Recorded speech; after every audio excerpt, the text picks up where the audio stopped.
Primary election day is Tuesday, June 4th. Now is the time to make a plan. Whether you plan to vote absentee by mail, in person at your county auditor's office before Election Day, or at your polling place on June 4th, it's important you take steps now to make your plan at voterready.iowa.gov. Remember, Election Day is Tuesday, June 4th. Find more info at voterready.iowa.gov. This message is presented by the Iowa Secretary of State.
Back to the Hollow Sky Podcast. We're your host. I'm Steven. And Kyle. And it's Monday, Hollow Cult. You know what that means. Worst day of the week. Worst day of the week. But we're here. So we're that little ray of sunshine shining through the work week darkness to help. I hope that's what we are. I hope we are somebody's ray of sunshine. Yes. I feel like we're probably not, but we are also not. That being said, we're back in-house. Schedules are changed. We're gonna wing it. We're gonna run with it. Yeah. Sucks to be a victim to the grind. Yeah, that's true. That's true. But it is what it is. So just know that we're out here suffering with all of you. Yeah, I know that shadow entity that you see isn't gonna pay rent, so that's a fucking fact. Yeah, you gotta kind of make do. Yeah. But today, we're gonna talk about life and death. Cool. This is gonna get deep. And life after death, life before death. I don't know. We're gonna run into it and see how it goes. It's actually weird because I had this thought just the other day while I was mowing my lawn. As a matter of fact, so it's really weird that you wrote on what you wrote about, because I kind of got a glimpse of it just a little bit ago, and I saw the title and I was like, huh, that's interesting. That's weird. Maybe we'll get into my thought. I hope so. It's not much of a thought. It's just kind of a fun little statement, essentially. Run with it. Yeah, might as well. Sorry for wasting time. Timestamp 153. Yeah, fast forward and rewind if you don't want to listen to it. That is 100% going to start being my new thing. When we start talking about something stupid, I'm just going to go timestamp 2 minutes, 7 seconds. We're back into it. Yeah. Just fast forward. If you don't want to hear us talk, that is awesome. Tune into a different podcast. No, I'm going to do it afterwards, so it's a complete waste of time where they're like, cool, he's literally just telling us what time it is right now. It's solid. It's a solid plan. That's perfect. Solid plan. But before we get into it, we got to get through all the business. So, check us out at all our socials, Facebook, Instagram, YouTube, Twitter, TikTok, Discord, Reddit. Search up the Hollow Sky Podcast. We will be there. If you have a paranormal experience you'd like for us to share on our paranormal experience show, Kyle's got some information to get to you so you can get that to us. I do. And that information is really easy to get to us. All you got to do is write your story out in as much detail as you can. Shoot it over to the email, which is going to be hollowskypodcast@gmail.com. You can call or text the hollow phone. I was actually trying to bring that tonight so me and Steve could go through some of it, but it was dead, so I had to charge it. So, womp, womp. So much for that. That one's a little bit trickier because I do leave that one at home. Working at my job, my phone tends to get full of crud and I don't want that to happen to the holophone, so I leave that at home. It seems like the responsible thing to do. Also, I know we've said this a million times, but we are trying to get serious about it.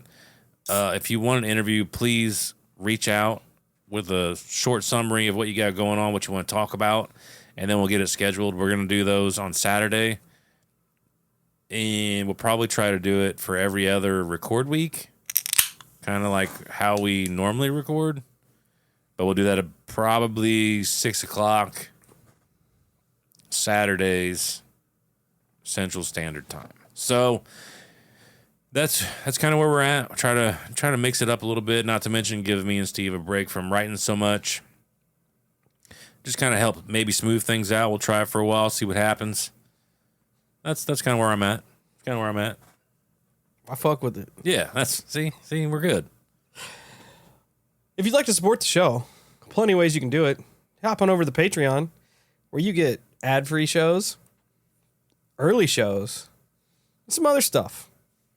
Extra shows, stuff like that. If that's what you like to do, check that out. We've got a website you can go and check out. Store, buy some cool merch, rep the Holocult, which we're trying to burn through some of our backlog of merch before we get some new stuff in there. So yeah, I need to quit forgetting to do some stuff for that. I keep forgetting. I'm sorry. He's trying his best. Yeah, I'm trying to. I need to remember to make a code for Patreon members. Yeah. And discount code. That's it. Since we stopped doing the Patreon t-shirt, the backstock of that's probably going to be made available to our current Patreon members if they didn't get one. Yes. We're probably going to send that through, try to get them moved through. Yeah. See if we can come up with a good idea for those, but those will be done. Like those won't be made again because that's strictly for patrons. Unless it's something that we can make available to buy for patrons. I'm not sure yet. We're trying to work that part out. We're trying our best. Yeah, we do what we can do. You can also go to wherever you listen to your podcast, your podcatcher that is, and leave us a 5-star rating and review. I try to shout everybody out. Sometimes I miss it. Sometimes I forget ones I've already done. So if I've done this before, I'm sure somebody will tell me in the comments. But since it's from the Netherlands, I'm going to read it again or for the first time. Who knows? But it's cool because it's from the Netherlands. So this week's 5-star rating and review comes to us from Variant 11. Variant says, 5 stars. Yo, super awesome podcast. Impossible to stop listening to you guys. Love you. You guys are the best. 5-star review for sure. Paranormal for life. Much greetings from this little corner of the world, the Netherlands. Here, too, the world feels like stuff and things are off. All I can say is the truth is out there somewhere.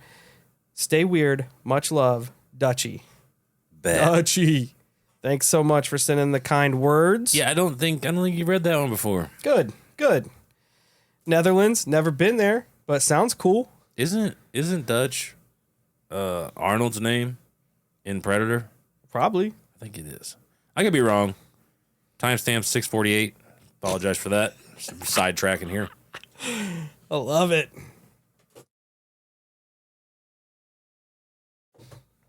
You know, it is what it is. Yeah.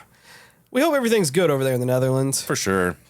If you got any creepy Netherlandic encounters, experiences, folklore, Netherlandic elves, Netherlandic cryptids, send them our way.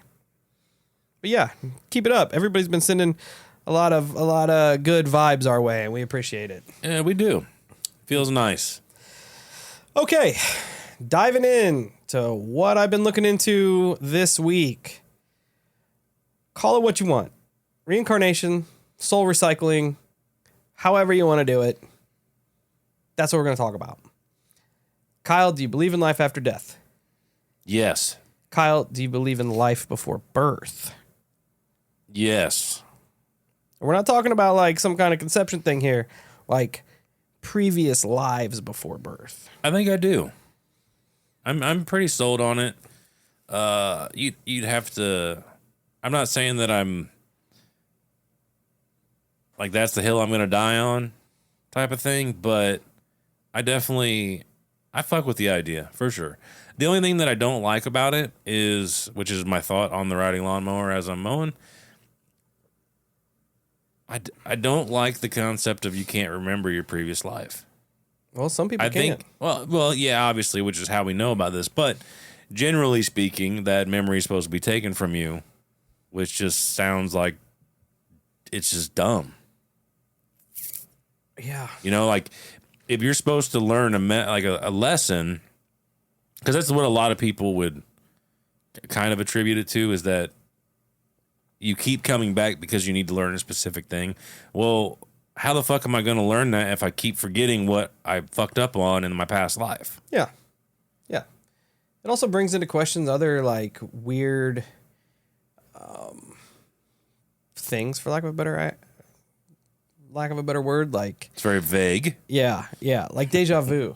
Could deja vu be things that we experience from a past life? And if that's the case, that sucks, because that means we've done it over the same life over and over and over. And I'm not trying to do that. Yeah. Time is a flat circle. I'm also not trying to be a frog. I get that. You know what I'm saying? Like, frogs are weird. They get disrespected a lot. They do. They get ran over. They get eaten. Yeah.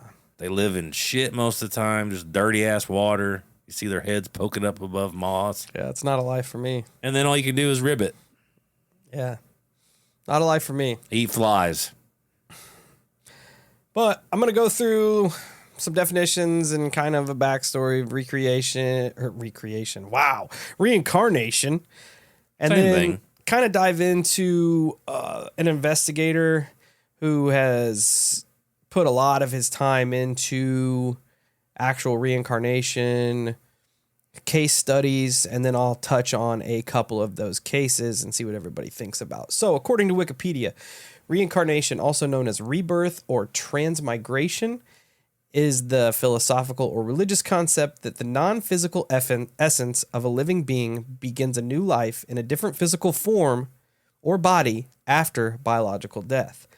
In most beliefs involving reincarnation, the soul of a human being is immortal and does not disperse after the physical body has perished. Upon death, the soul merely becomes transmigrated into a newborn baby or an animal to continue its immortality. The term transmigration means the passing of a soul from one body to another after death. The word reincarnation derives from a Latin term that literally means entering the flesh again. Reincarnation refers to the belief that the aspect of every human being or all living beings in some cultures continue to exist after their deaths. This aspect may be the soul, the mind, the consciousness, or something transcendent which is reborn in an interconnected cycle of existence. These transmigration beliefs vary by culture and is envisioned to be in the form of a newborn baby being born, or a new animal, plant, spirit, as being in some other non-human realm of existence. I've actually just lost a lot of respect for reincarnation. Because you don't want to be a frog. That, and it just, when the way you're describing it, how it, like the soul, which we all know this, I guess it just, it's processing in my brain right now. But like the soul, that they even in the definition says that it's immortal, and it just kind of keeps filling bodies to keep going, right? Like whether it even says animal or person or this, that, and the other.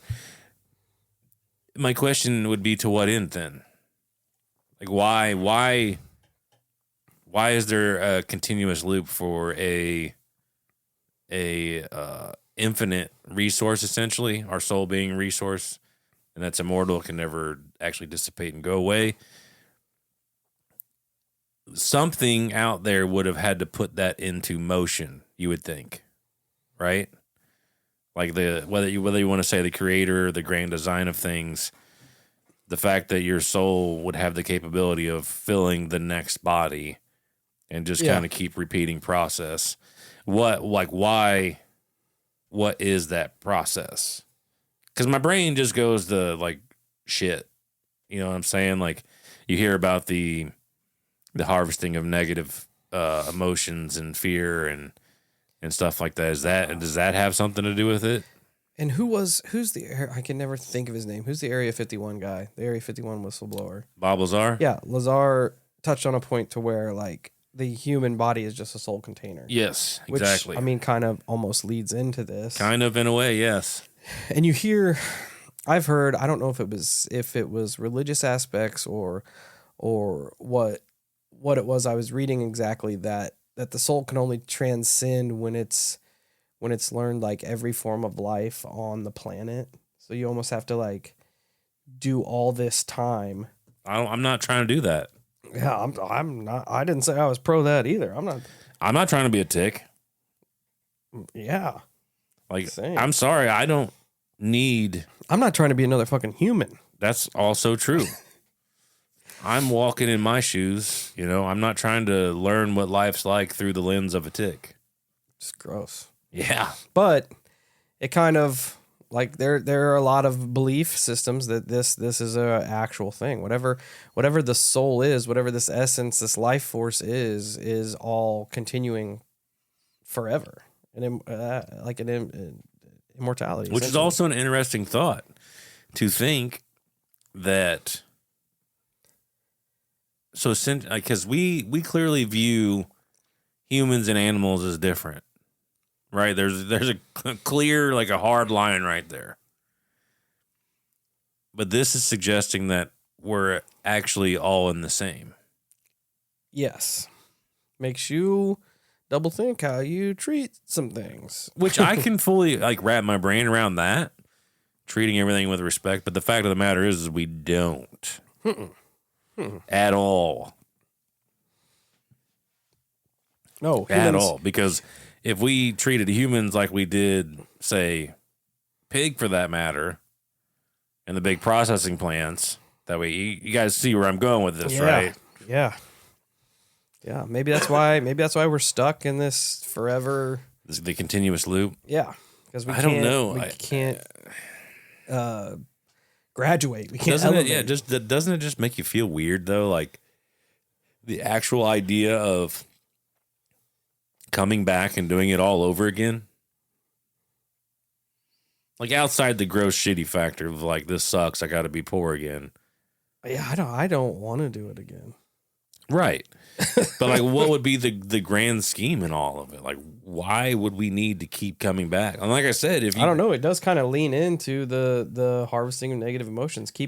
Say there's a finite amount of souls, right? Say there's, even if it's on the positive, even if you're able to we'll just say that you can milk it in every direction. Positive, negative emotion, all of it. It's just a big milking process. It's still fucked up. Yeah, it sucks for us. That's what I'm saying. No matter which way you go with it. Sucks for all the containers. Exactly. You know? Yeah, it's gross. Yeah, I don't know. Like I said, I'm just thinking about it. I'm like, I've kind of lost a lot of respect for you hear that the positivity and reincarnation. People are like, don't go toward the light. Right. Yeah. Because that's just you. That's your next go around, bro.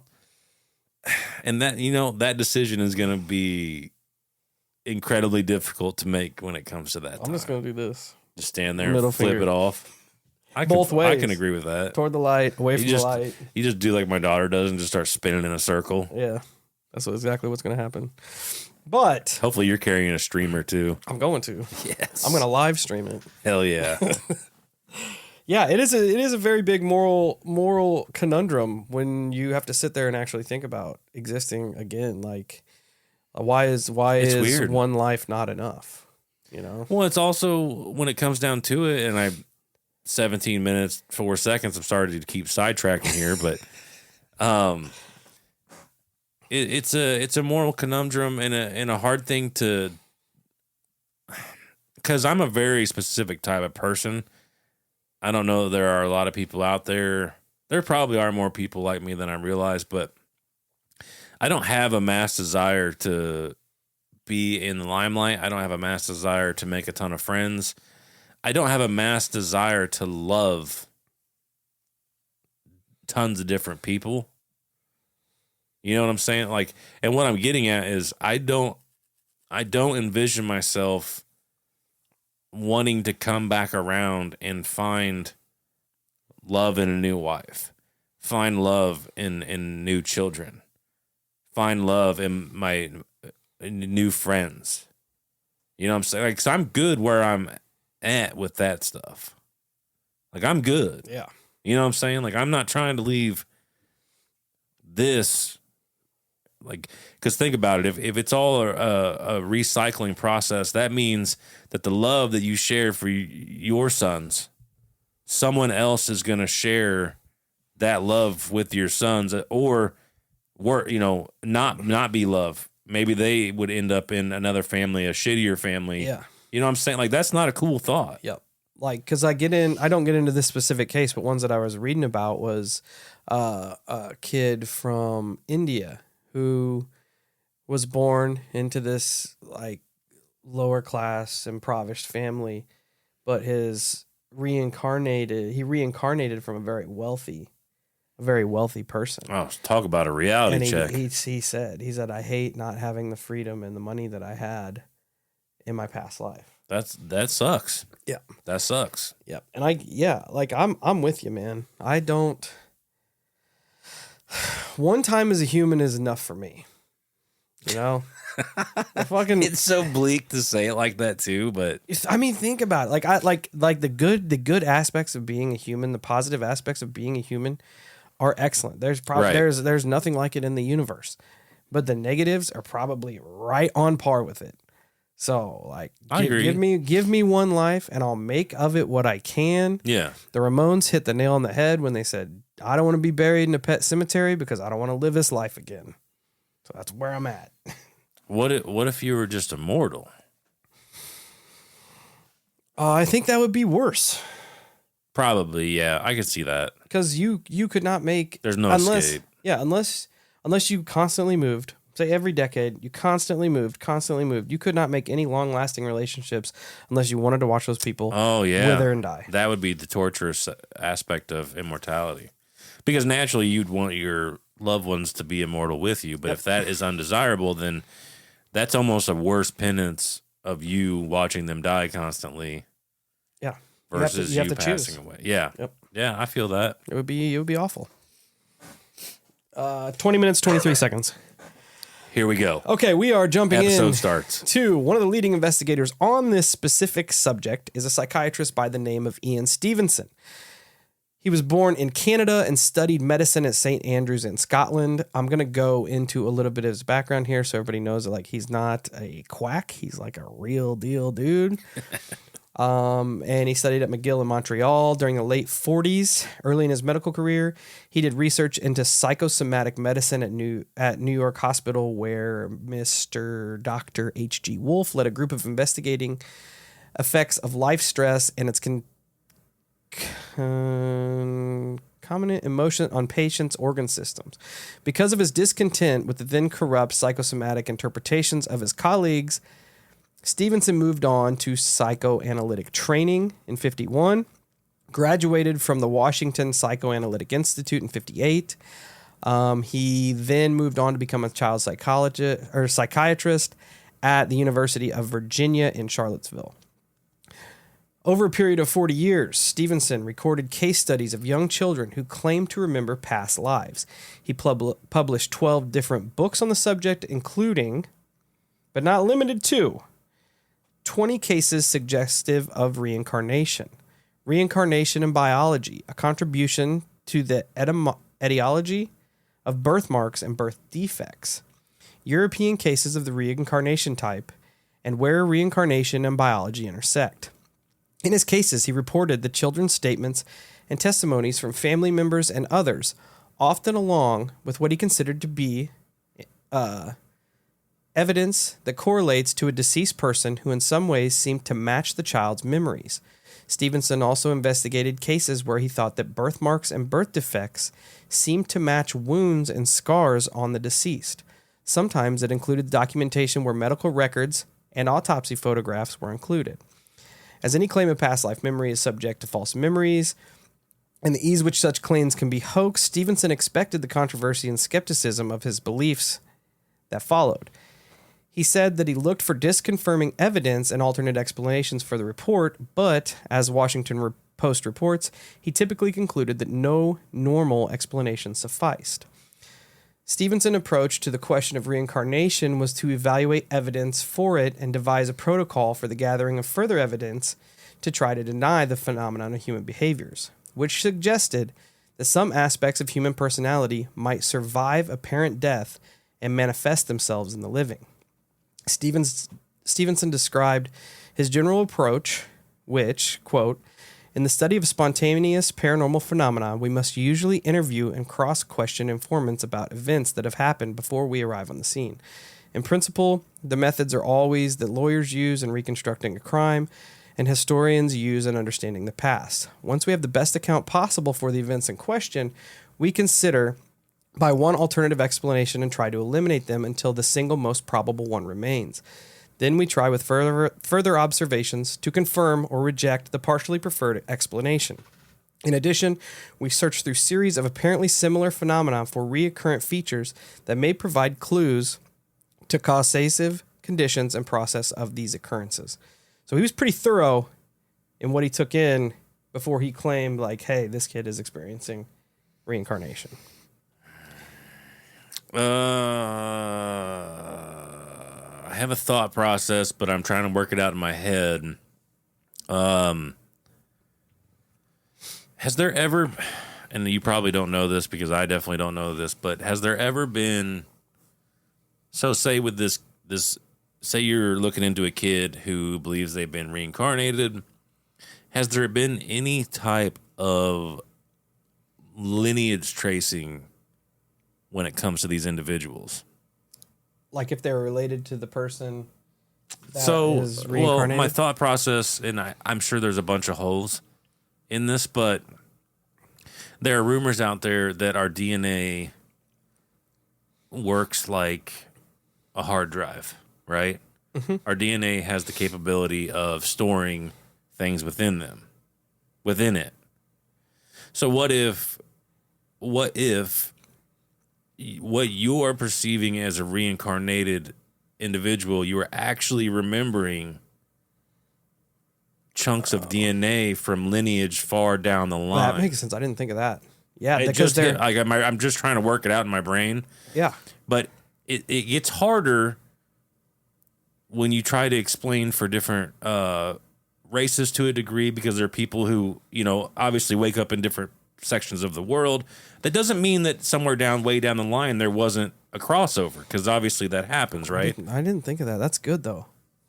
And I'm trying to work that out in my brain. What would stump you would be if there are any cases of like short times. Oh.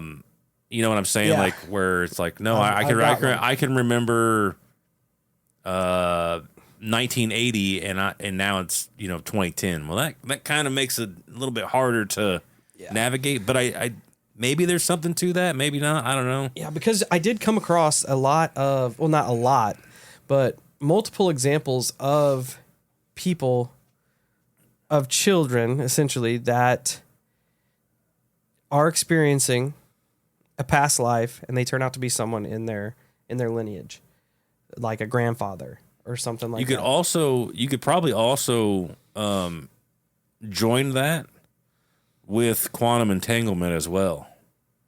Oh yeah. You know what I'm saying? That makes like my brain explode. Yeah, that's what it's a little too in depth for me, but you can't deny that could be, because your DNA could be housed, have these memories, but there could also be a form of quantum entanglement. Yeah. That plays in there that smarter people than me would be able to figure out. I'm just the visionary. I'm the idea guy. And I'm throwing shit at the wall to see if it sticks. Yeah. So you smart people out there, figure that out for us. Get with us. I've got a couple more little paragraphs here about Ian Stevenson and kind of like how he goes about collecting his evidence, and then we're going to get into some of these cases. All right. So, after a careful review of available phenomenon that suggested the possibility of reincarnation, Stevenson followed a methodology of a previous earlier psychic researchers and evaluated the memory of apparent previous lives. This paradigm for investigation focused on spontaneous cases suggestive of reincarnation that were described in young children. Why did he use young children? Because young children should be less likely to be exposed to information about the life details of a dead individual who is reincarnated, which makes sense. Absolutely is the first thing I was thinking. Yeah. And they also don't have they do, but they don't have the expanding creativity an adult can have. Yeah. You know what I mean? Like an adult, we can fabricate things on the quick if we want to. they seem to struggle a little bit more unless they're in the zone, then they can get you. But especially to fabricate things that align with a life that's already correct. already Yeah, passed. that would definitely be way harder for them to pull off. So a brief description of a typical case of reincarnation would show the following features. 1, starting in years 2 to 4, the child spontaneously narrates the details of a previous life. 2, volume and clarity of the statements from the child increase until about ages 5 to 6, when the child starts to talk less about them. 3, by age 8, remarks about previous life generally ceases. 4, unexpected behavior unusual for the child, but concordant with the behavior of the deceased person starts to occur. For example, phobias for guns or special interest, their change in appetite. 5. My unrational fear of water. Yeah. In many cases, the child has a birthmark or a congenital deformity that corresponds in location with appearance to fatal wounds on the body of the previous personality. A high number of reincarnated personalities report violent deaths, which the child alludes to. 6. In some cultures, the individual who reincarnates predicts his or her next incarnation and may appear in a dream to the expectant mother of the child to announce an intention to reincarnate in the baby. 7. After the age of 10, these subjects usually develop normally. That part is even like, what? The idea that there's like a documented process is kind of mind-boggling. Yeah, that there's enough cases. The guy after Ian Stevenson, his name is Jim Tucker. He reported like 2,800 cases within the last, like, a lot of these are not that old. Like, I touch on one that the dude's probably under 30 right now. So a lot of them are wild. It's interesting, but we also, another thing to remember is, like, not all parts of the world are hunky-dory either. So there's still a lot of room for fast death. Yeah. You know what I mean? Yeah, like, so that I do think that has to be taken in consideration. Yeah, absolutely. And everybody excuse my sinus infection. I have suffering through that for the week. But my first case, probably one of the more famous cases of anybody that looks into reincarnation claims, and it is a woman by the name of Dorothy Eady, which I have titled here, An Ancient Pharaoh's Lover from the 20th Century. I hope so. Good for her.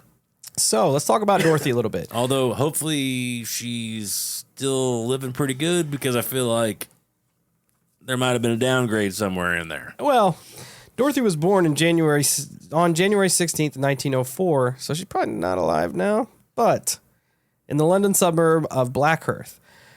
Doctors, when she was about 3 years old, she suffered a fall. I could not figure out what the fall was from. I don't know if it was off a balcony, out a window, what it was, but she was messed up pretty bad. They didn't think she was going to survive, but she did. However, it seems that the fall kind of opened a gate of memories of her past life. So it should be noted that she grew up in a Christian family and they weren't really in tune with the idea of reincarnation. Hey, Hollow Cult, the weather's getting nice, and you know what that means. It's cryptid hunting season. And the first rule to cryptid hunting is good footwear. That's why we're excited to announce our partnership with Tecovas boots. When you're out hunting the dogman or stalking chupacabra, you don't have time to break in boots. That's why Tecovas is so nice. They have first wear comfort. It's hard to find this level of comfort paired with their styles when you're out hunting cryptids. And let me tell you, their styles are on point. I've always considered getting me a pair of snakeskin boots, and their pair is mint. They also have crocodile boots, caiman boots, ostrich boots, regular leather boots. They have it all, and it's ridiculously awesome. You can even stop by the local Tecovas store, have a complimentary drink or two, and shop new styles. The smell of fresh leather and a friendly staff are at your service. Many stores even have leather custom branding to make your boots truly personalized. And with regular live music and events, there's no in-store experience like it. So just imagine yourself getting a pair of legitimate snakeskin Hollow Sky branded boots. How awesome would that be? Nothing is going to intimidate a dog man like a nice pair of gator skin boots. If you can't make it into a store, just visit Tecovas.com. That's Tecovas.com. They offer free shipping on all boots as well as free returns and exchanges and ship right to your door. Go to Tecovas.com and find your new favorite pair of boots today. One day her parents took her to the British Museum. While they were looking at a photograph of the temple of Seti I, a pharaoh of the 19th century dynasty, or the 19th dynasty of the New Kingdom period, the father of Ramses II, she said that this was her home. She couldn't understand why there were no gardens or trees around the temple, but she recognized the monuments and other artifacts in the room of the Egyptian collection. So she was looking at a picture of the temple now that was excavated. Right. She could not figure out where everything had went. All the lush gardens and shit. Right. From there, as her parents were listening to her as they walked into the next room, she started to see statues of the pharaohs and she began to kiss their feet. That's bizarre. Yeah. She went into the hieroglyphics room and they said she stayed there for hours trying to remember what they said, what the writing was. How old was she again? At this point, I think she was 5 or 6. It was after her fall, so her fall Gotcha. happened at 3. She really leaned into the idea of Egyptian culture. One of her teachers encouraged her to start studying the history of ancient Egypt. When she was 15 years old, she started having dreams where she was meeting the mummy of the pharaoh Seti I. She claimed that he had made her remember her past life. With time, she turned more and more into the ancient religion and stopped her connection to Christianity. Dorothy married an Egyptian man afterwards, a man Abel Magouid, in 1931. This marriage was like a ticket to her homeland in Egypt. She became an English teacher there. She noted that when her feet touched Egyptian land for the first time, she got on the ground and kissed the ground. She said it felt like the whole country was welcoming her home. She had a son who she called Seti. In this period, she reported having visions related to Horah. She also discovered her ancient Egyptian name. I'm probably going to destroy this because I don't speak ancient Egyptian, but it is Bintreshit, Nailed it. meaning harp of joy. In her visions that she had, she also saw her ancient family. Dorothy said that she was the daughter of one of Seti I's soldiers, a woman who sold vegetables. Her mother died when she was 3 years old, and she was giving up to the temple in Abydos.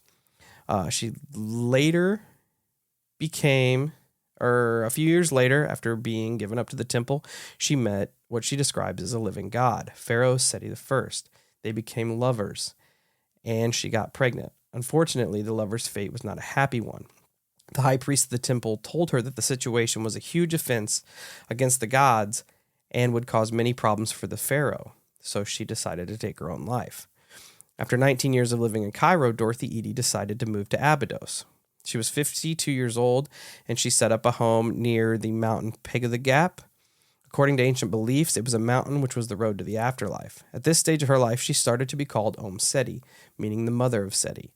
Om Seti is believed to finally be back home. During one of her visits to the temple, the chief inspector from the antiquities department decided to check her knowledge. He was curious how realistic her explanations were. Dorothy was asked to stand next to wall paintings in the darkness. She was then asked to identify them with what she remembered from her past life. When Edie accomplished the task without any mistakes, many people stopped doubting her story. Her life in Abydos was full of collaborations with Egyptologists who asked her for support. She published several books on her own, but also joined the works of other researchers. The most important subject was her work, of course, in the Temple of Seti at Abydos. She helped discover the garden, which is where she believes she met Seti I for the first time. The excavations uncovered the space, which would have looked exactly like what she had described during the ancient times. So when she was describing them, they hadn't even been found yet. That's wild. That's absolutely wild. That I mean, no, almost no matter what, there's no way around that. That Yeah. somehow, some way, she has knowledge of what was taking place back then. It's fucking crazy, isn't it? It's absolutely crazy. It's crazy. Edie told other researchers that the prayers and told other researchers what the prayers and traditional rituals look like. She knew the plot of many religious papyrus even before she read them. Her description of the monuments, the reliefs, and other things she saw during her previous life were repeatedly confirmed by future excavations. So she was seeing things that weren't even dug up yet. Yeah. Like I said, there's just no way. Like at a point, you can't even doubt her anymore. Dude, it's nuts. Moreover, Egyptologists could not negate her words. Edie had knowledge which is not even available to specialists who had worked in Egypt for decades. One of them is the famous British Egyptologist Kenneth Kitchen. Although he did not want to openly admit it, written resources suggest that he believed her. Nicholas Reeves also took her visions into account while searching for Nefertiti. According to Edie, the tomb is in the Valley of the Kings, she said, and I quote, "I did once ask His Majesty where it was, and he told me. He said, 'Why do you want to know?' I said, 'I'd like to have it excavated.' And he said, 'No, you must not. We don't want anything more of this family known.' But he did tell me where it was, and I can tell you this much. It's in the Valley of the Kings, and it's quite near Tutankhamun's tomb. But it's in a place where nobody would ever think to look," she laughed. And apparently it's still intact. For decades, Edie was an inspiration to many researchers. Her stories about life and death in the times of Seti I touched many hearts as well. Many discoveries were made based on her words. Following her information, researchers led by Otto Schaden discovered tomb KV63 in the Valley of the Kings, which is located near the tomb of Tutankhamun and contained burials of women from the times of the 18th dynasty, which would be exactly what she said that the pharaoh told her. Dorothy Edie died at the age of 81 and was buried in the Coptic cemetery in Abydos. She believed that death would allow her to reconnect with her beloved. Even now, researchers are still trying to prove that she was a liar who had somehow gotten access to the newest literature and had great acting skills. But others say that she's one of the most fascinating people that they had ever met. Over the years, many skeptics tried to disprove Edie's mystifying tale, but no one could fully negate that she was one of Pharaoh Seti's lovers. I think it's awesome. Yeah, that's fucking crazy. I think it's badass. Like, I really do. The only part that it sounds fucking cheesy. The only part that sucks for me is that she remarried. Oh yeah. You know what I mean? Even though like she's like super sold on rekindling with, you know, the original lover. Yeah, it sounded like her husband was almost like her. It felt like a ticket. Yeah. That's definitely what it felt like. Yeah. Because I didn't elaborate too much on him, and which sucks. I don't recommend that either. But I just feel, like I said, I just feel like there is a loyalty when it comes to me thinking about my soul intertwined with my family's. And that's just me personally. That's my personal opinion. It has nothing to do with facts. So, but either way, it's a fucking bizarre story that shouldn't be possible. And it does kind of touch on the point you made earlier, where either she lived this life or she had a connection with some sort of life force that lived that life. Yeah. Oh yeah. So either way. Yeah. Because she had answers that you shouldn't have been known. Yeah. Answers to questions that weren't asked yet. Like, exactly. Exactly. Shit's crazy. All right. Next one. This is James Lininger, the 2-year-old World War II pilot. A lot of you have probably, if you looked into reincarnation, have probably seen this before. It's not that old. Was there a Lifetime movie made on it? I can't remember, but there are interviews with him and his parents on YouTube, all kinds of stuff. So the events here with James began in February of 2000 when James was about 22 months old. His parents said that he would often wake up from nightmares, even when he was like young enough that he couldn't speak. But they said he had very specific actions when he was waking up. They said he was flailing his legs and his arms like he was trying to get out of something. Like he was trying to kick something off the top of him, or he was trying to push something off the top of him. So at 22 months old, James' father took him to the Kavanaugh Flight Museum in Addison, Texas. James was particularly fascinated by the planes, in particular the World War II exhibit. He spent nearly 3 hours at the museum and left with some toy airplanes, an aviation flight demonstration of the Blue Angels that his dad got him, and he said the kid would not turn it off. He would watch these planes fly for weeks.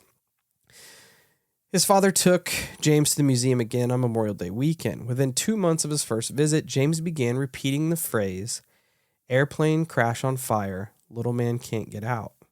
Airplane crash on fire, little man can't get out. And he began slamming his toy airplanes into furniture. He also began having terrible nightmares, and where he would shout the same thing, "Airplane crash on fire, little man can't get out." He would thrash about, kicking his legs in the air.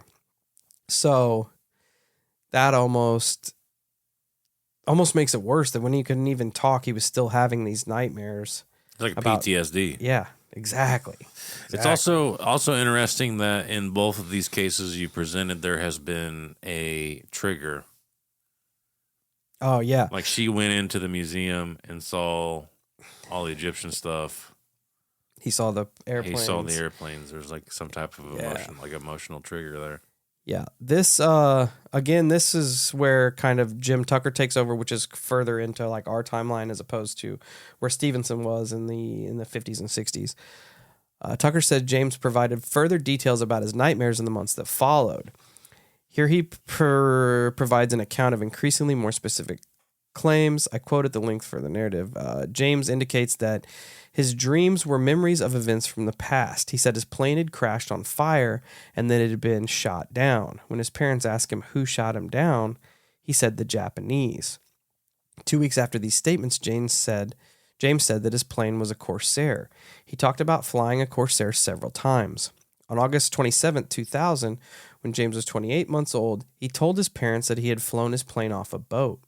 When his parents asked the name of the boat, he said the Natoma. His parents had never heard of that name before, ever.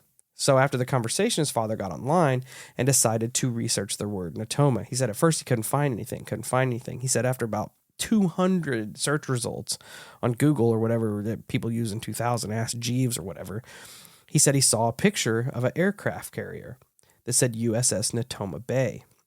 It was an escort carrier stationed in the Pacific during World War II.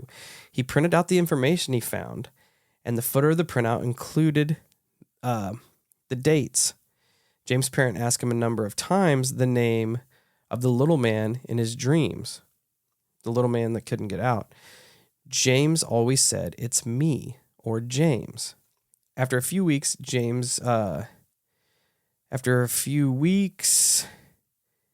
after giving the word Natoma, he asked if he remembered who else was with him. James responded with the name Jack Larson. So that was very specific for a 28-month-old to give out. One day when James was just over 2.5, his father was looking through a book he was planning on giving his own father for Christmas called The Battle for Iwo Jima in 1945. His father reports that James pointed to a picture showing an aerial view of the base of the island where Mount Surabaki, a dormant volcano, sits, and said, "That's where my plane was shot down." With ongoing nightmares, James' parents eventually contacted Carol Bowman. Carol Bowman had written a book about children's past life memories. They began a lengthy correspondence. Following Bowman's advice, James' mother started acknowledging to him that the events he was describing had indeed happened to him before, while emphasizing that they were in the past and he was now safe. The nightmares grew less violent and less frequent. Tucker provides further behavioral details. When James began to draw, he drew planes in battle scenes with airplanes dropping bombs. He wrote James 3 and signed him on all of his drawings, which he continued to do even after turning 4 years old. As they got to looking, they found our old buddy Jack Larson, who was an actual man on the aircraft carrier. Because at first, they thought Jack Larson may have been the person driving the plane. Jack Larson's like, no, but I do know of a man that was shot down in the Battle of Iwo Jima, and his name is James Houston. So they pretty much linked up that the person that was reincarnated into James's body was a man by the name of James Houston, who crashed his airplane after being shot down and died in the Battle of Iwo Jima, 1945. Over here, there is a article that was put out by Mr. Tucker, and it tells items that were said by James, gives their source of the information, and verifications of matched information with James Houston. So I'll read this off of this little list over here. Quote, Mama, before I was born, I was a pilot. My airplane got shot down in the engine. It crashed in the water, and that's how I died. This information was given to us by James's mother and the verification of a match with Houston. Memoir of a veteran who saw Houston's plane get hit. James' father also talked to 3 eyewitnesses. One later told a television interviewer, I saw the hit. I would say it was head on. Yeah, right in the middle of the engine. So, little James said, I was a pilot. My plane got shot in the engine and I crashed. James Houston's plane really got shot in the engine and it crashed, which is oddly specific. It is very specific. 2, died in the Battle of Iwo Jima. The narration states that James may have been one of the pilots who died in the Battle of Iwo Jima. History Composite Squadron 81 and aircraft reports. Houston was the one pilot from the USS Natoma Bay killed during the Iwo Jima operation. His plane was shot down as he took part in a strike against transport vessels in a harbor on a nearby Chichijima. Number 3. That poor sap was the only one that got shot down? Houston was the one pilot from the USS Natoma. Dude, that sucks. Yeah. Nightmares of a plane crashing on fire and sinking before being able to get out. That was what James' father had told Tucker. An aircraft action report states no wreckage left of the plane was left afloat. So him trying to get out of the burning plane before he sank. James often said that he flew a Corsair, according to James's mother. Pictures of Houston with Corsairs and Squadron VF-301, interviews by James' father with veteran and son of veterans who served in the Houston Squadron. James seemed to say that he was flying a Corsair when it crashed. This is incorrect for Houston, who was flying an FM-2 when he died, but Houston had often flown Corsairs earlier when he made flights with the VF-301. So the plane he went down in was not a Corsair, but he did often fly them. Plane flew off a boat, according to James, a statement James made to James' mother. Numerous military record documents that James Houston was a pilot on the USS Natoma Bay, obviously flying off the aircraft carrier. His plane was shot down by the Japanese. History of Composite Squadron 81 VC and aircraft action reports do report that Houston's plane was shot down by the Japanese. He often said that Corsairs got flat tires when they landed. Air Force historian interviewed in the segment stated that Corsairs bounced when they landed, often leading to flat tires, which is oddly specific for a 4-year-old to know. Yeah, because I definitely wouldn't have known that. No. At all. So again, a child that is very young, having a lot of information that you wouldn't think they would have. It's not possible. It's weird, man. It's definitely, it's super, super weird. Like I said, there's almost no argument for it. Outside of them, considering parents grooming him for the story, but outside of that, how does that happen? That would be a long, that would be shitty if their parents were doing that. That's what I'm saying.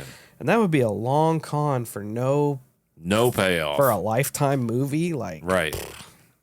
I've got 1 or 2 more here, depending on the time. This one's pretty wild. And again, another one of the more famous ones.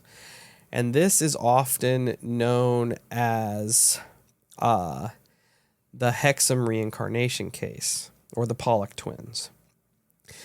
In May 1957, in the small town of Hexham, England, 11-year-old Joanna Pollock and her younger sister, 6-year-old Jacqueline, were on their way to church with their friend Anthony when they were struck by an erratic driver.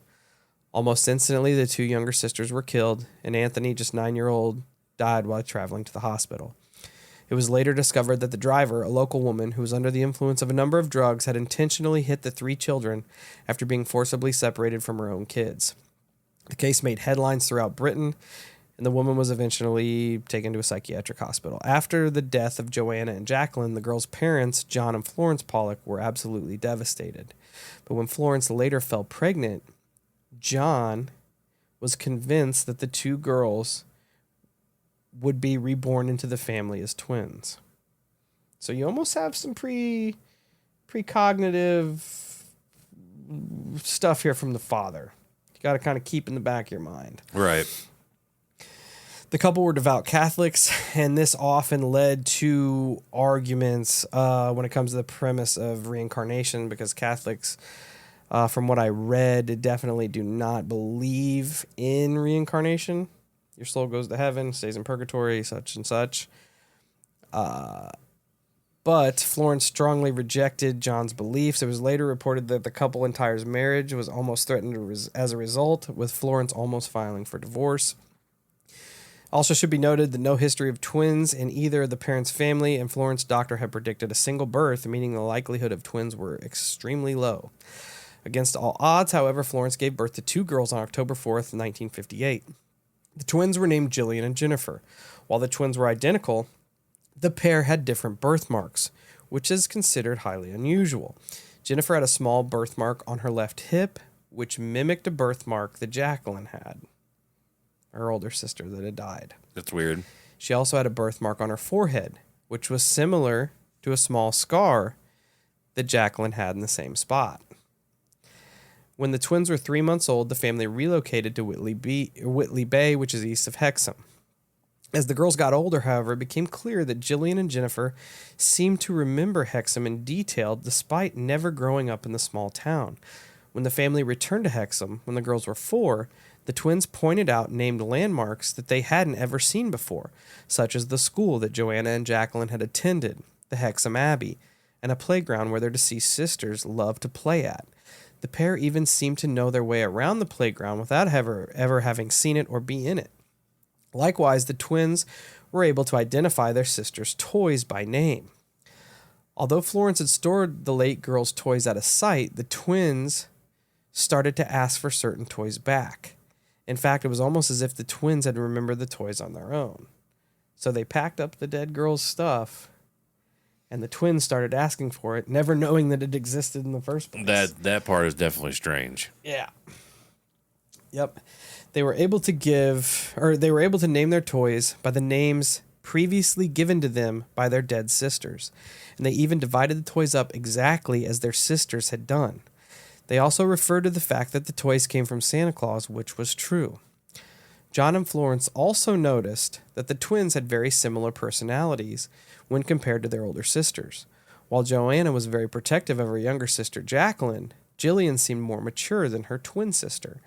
Jillian, who was born 10 minutes before Jennifer, also often looked after her twin, much the way Joanna looked after Jacqueline. The parents also noted that the twins enjoyed the same games and food as their siblings. For the first few years of the twins' life, Florence continued to reject John's suggestion that their dead daughters had been reincarnated. After finding the twins talking about the car accident, however, she changed her mind. On one occasion, Florence overheard the girls playing a game where they recreated the sisters' accident. Jillian was cradling Jennifer's head, telling her, "The blood's coming out of your eyes. This is where the car hit you." On another occasion, Jillian pointed to Jennifer's birthmark on her forehead and said, "This is the mark Jennifer got when she fell on a bucket." Jillian and Jennifer also regularly became frightened and anxious while in or near cars. When a car started its engine in the alleyway, John recalled the girls grabbing onto each other in terror, shouting, "The car is coming to get us." Shortly after the twins turned 5, the memories of their past lives slowly began to fade as they went on to live normal lives. While the twins lost their memories of the accident entirely, Jillian later recalled experiencing visions of herself playing in a sandpit at a home in Wickham. While Jillian had never been to Wickham, she was able to perfectly describe the house, the garden that matched the home that Joanna had once lived in with her parents when she was only 4 years old. While the case of the Pollock twins had long been cited as proof for reincarnation, many people argued that the twins' memories may have been influenced by their 4 older brothers, which, I mean, that could happen, but that can only go so far. You know what I mean? Yeah, for sure. Especially to have, like, specific names for their toys, like, you know how kids do, and asking for them and divvying them up. Yeah. The same way the older girls did. Like, that's pretty specific. While John and Florence claim they didn't speak to the twins about their deceased sisters until they were older, it's been noted that the twins may have learned about the story from their brothers. So, there's another one that, like, we don't have a lot of explanations. Like, we just have the accounts of what happened. Yeah. And it's pretty, I don't know, man, it's weird. Yeah, it is strange. And I don't... Are birthmarks still a thing? I've been sitting here thinking about it, and I'm like, man, I don't know too many people with birthmarks anymore. If you look at Everett, he's got one directly in the center of his forehead and right at his hairline. Yeah, but I'm talking about in the recent times. I don't know. I feel like they just kind of phased out. It's really, and I don't know why I feel that way. I just feel like they phased out. It's really strange. I used to call Everett's his unicorn stump. You get so mad. It was. Dude, but then it makes you think, like, if these correlate with reincarnation, like, man, that's a pretty rough way to go out of your previous life. Sure. Maybe for not sure. that rough. You probably wouldn't, wouldn't feel much.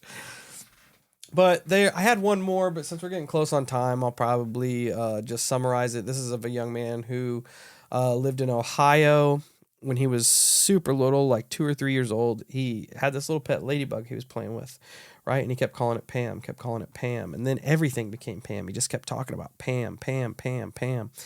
And finally his mom's like, well, who is Pam? And he's like, well, I'm Pam.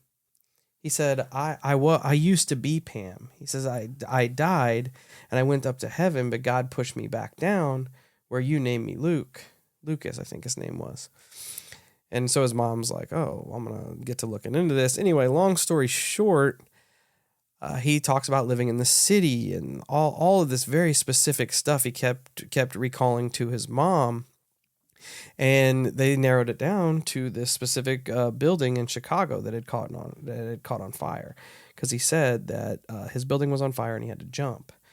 And it came down to a woman who had lived in this building, and the building was on fire, and essentially she jumped from, I don't know, the 9th floor, 19th floor, something like that. Including a woman in her 30s named Pamela Robinson. They actually put together a series of photos for Luke to pick out which one was Pam. He looked at the photos and he said, I don't really recognize any of these, but I remember when I took that one, and it was her. That's weird. Yeah, it was crazy, but you guys can look that up. It's if you go to fox2now.com and look up toddler's testimony as a family questioning if he was a Chicago woman. But the one that makes this stand out is that Luke was essentially a Caucasian kid and Pam was an African American woman. So it kind of leads that if these are like the soul containers aren't contained any race or creed or gender or any of that. It's just that's weird, man. It's weird. It's a super interesting thought process. You can take your brain down. In the end, I don't think I like it too much. I just don't, like I said before, I don't like the idea of separating away from what you know and love. Yeah, it's... Because it makes, like, if that's the case, if you are able to pass away and your soul can be picked up and put into another body on the other side of the planet, away from the connections you made, that makes the connections you made that much less important and valuable. Yeah, I mean, It just minimizes everything for me. Look at how much Dorothy Eady longed to be back with SETI. Yeah, exactly. Like she created her whole life around getting closer to him. Exactly, and I just feel like that is, I mean, I'll bluntly say it. I feel like it's a perversion of what those connections are supposed to mean. Like like the connections you make with people throughout your life are supposed to be very special and very specific. And if we live in a universe where it's rinse and repeat, well, that just makes everything just far less significant. Yeah. And yeah, I'm not trying to do this forever. No. I'm going to leave with a statement, 2 statements actually, but I'm saving one for the post out. But this one is what I'm going to end the show with before we do our end roll. From the National Library of Medicine, a legitimate government official site. Quote, if reincarnation is to be examined from an unbiased scientific point of view, it is necessary, first of all, to find a way of bypassing such unscientific barriers as religious bias. Neither there is strong objective evidence nor specific research methods that can discover the mystery of reincarnation. However, not everything can be known by the humans with their current mind and intelligence that are far limited to perceive such paranormal phenomena. Thus, there is nothing much to conclude. However, one thing is very clear. The human mind's greatest weakness is to make concepts that fit into its belief and then believe that these are the absolute truths. Such diverse beliefs have led to the origin of masses called religions. Each religion and each spiritual teacher differs in their view of existence or mechanisms of rebirth. However, there cannot be many truths. So it appears that, quote, truth is beyond the reach of the mind. Perhaps the only way we'll know whether there is reincarnation or not is when we die. Death is inevitable, thus we will all find out sooner or later. Big facts. On that note, thanks for hanging out with us on this Monday. I'm sure that will strike up some discussion, and I'm sure we will hear about it. So until then, thanks for hanging out with us. Hope everybody has a good, safe work week. Check us out on all our socials: Facebook, Instagram, YouTube, Twitter, TikTok, Discord, Reddit. Search up the Hollow Sky Podcast and come and hang out with us. Until then, stay safe, stay weird, and I'm going to leave you with a quote from the Dalai Lama. When Carl Sagan asked the Dalai Lama what he would do if the fundamental tenet of his religion, reincarnation, were definitively disproven by science, the Dalai Lama answered, if science can disprove reincarnation, Tibetan Buddhism would abandon reincarnation, but it's going to be mighty hard to disprove reincarnation.